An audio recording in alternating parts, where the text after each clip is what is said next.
Je vous signale aussi qu'à partir de ce soir, vous aurez dans votre journal une page élection. Et à noter également qu'une délégation de la CDR conduite par son président a été reçue ce matin par le président de la Cour suprême. Contribution de 1,5 milliard de francs CFA de la coopération suisse au processus électoral au Mali. L'accord est signé en même temps que celui du PNUD de 37 millions de francs CFA pour le recensement et la supervision en vue de la participation des réfugiés maliens au processus. Moïse Traoré. Le premier accord est signé par la partie suisse et le PNUD. C'est une contribution helvétique de 1,5 milliard au basket fund.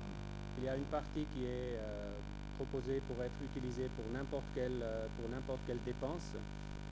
Il y a une partie qui est réservée pour l'éducation civique, que nous pensons qui est très important.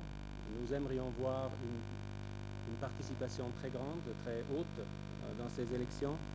Et une troisième partie, elle est destinée à la prévention et à la résolution de conflits qui pourraient naître dans le cadre des élections.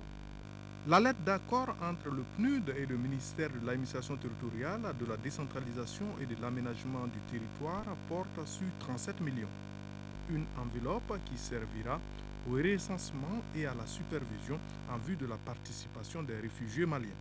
L'engagement du PNUD à nous accompagner à pouvoir faire participer les réfugiés maliens en Mauritanie, au Niger et au Burkina sera aussi un acte important et décisif afin de nous assurer que un maximum de Maliens participent aux élections. La sécurisation du processus étant aussi un sujet très important, il serait important, Monsieur le ministre, que nous puissions partager le plan stratégique de sécurisation afin d'évaluer l'appui de la communauté internationale à ce volet du processus.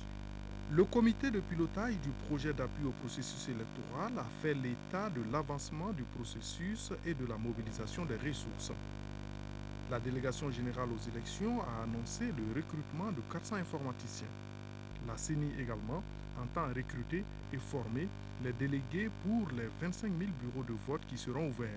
L'établissement des listes électorales est prévu du 5 au 25 juin prochain.